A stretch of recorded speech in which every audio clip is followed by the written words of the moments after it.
আমি আগে কখনো এইভাবে খাইনি বোয়াল মাছের ঝাল।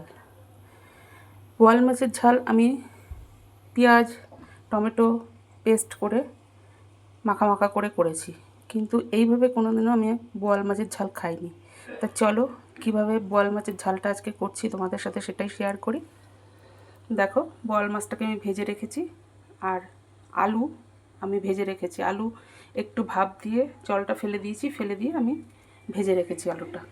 আর মশলার মধ্যে নিয়েছি সর্ষে, পোস্ত, সাদা তিল, আর টমেটো, ক্যাপসিকাম গ্রেট করা, দেখো নুন, হলুদ, চিনি, কাঁচা লঙ্কা পেস্ট, 4টে কাঁচা লঙ্কা চিড়ে দিয়েছি, আর শুকনো লঙ্কার গুঁড়ো দিয়েছি। দিয়ে আমি এটাকে সব মশলা বাটির মধ্যে গুলে রেখেছি। এবার আমি মশলাটাকে তেলের ওপর দেব।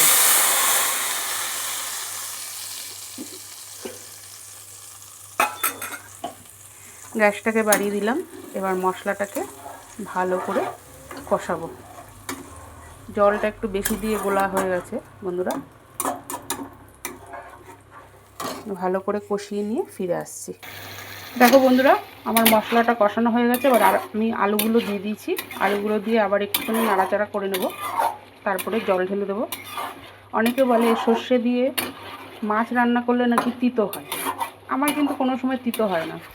দেখো, ছোট্ট একটা টিপস দেখো, আমি এই যে সর্ষে, পোস্ত আর সাদা তিল সব শুকনো গুঁড়ো করে রেখেছি, মানে মিক্সিতে গুঁড়ো করে রেখেছি শুকনো। আর যখন আমি রান্না করি তখন বাটিতে অল্প করে জল গরম করে নিই, উষ্ণ গরম করে নিয়ে এই সর্ষে পোস্ত গুঁড়োটা 2 চামচে 3 চামচে যেরকম লাগে আর কি মাছে, সেরকম দিয়ে গুলে নিই। তার সঙ্গে নুন, হলুদ, মিষ্টি তো যেটা দেওয়ার দিই আনুষঙ্গিক সবই। তা আমার কিন্তু অসুবিধা হয় না। আমি পেস্ট করি না, জল দিয়ে পেস্ট করি না, এরকম শুকনো করে গুঁড়িয়ে রেখে দিই ফ্রিজের মধ্যে। ব্যাস, যখন সর্ষে দিয়ে আমি রান্না করি, সর্ষে পোস্ত দিয়ে ওই গুঁড়োটা দিয়ে জলে উষ্ণ জল গরম করে তার মধ্যে দিয়ে আমি মাছ রান্না করি। তা বোয়াল মাছটা আজকে আমি এইভাবে করছি। বোয়াল মাছ আমি আগে কখনো এইভাবে ঝাল করিনি বা খাইনি, তা আমি প্রথম আজকে এরকমভাবে করছি। তোমরা কে কে এইভাবে বোয়াল মাছের ঝাল খেয়েছো?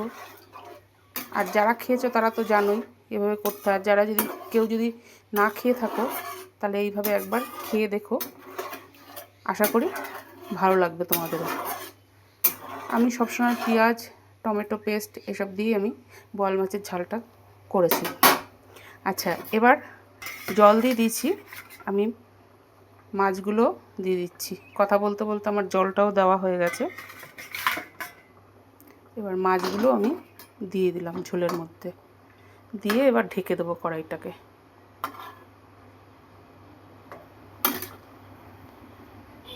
ব্যাস, কড়াইটাকে ঢেকে দেবো।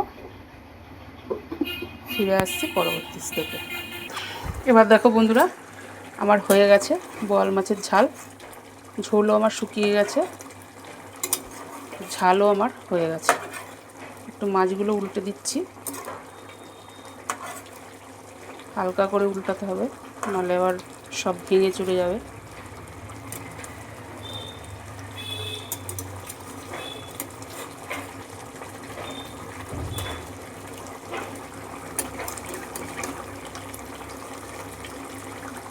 ব্যাস, অলমোস্ট ডান। বোয়াল মাছের ঝাল আর হয়ে গেল। আজ তাহলে এইটুকুই। কাল আবার নতুন কোনো ভিডিও নিয়ে হাজির হবো। ততক্ষণে তোমরা সবাই সুস্থ থেকো, ভালো থেকো, সাবধানে থেকো। আর আমার ভিডিওটা যদি তোমাদের ভালো লাগে তাহলে একটা লাইক কমেন্ট শেয়ার করে পাশে থেকো বন্ধুরা। আজকের মতো টাটা, বাই বাই।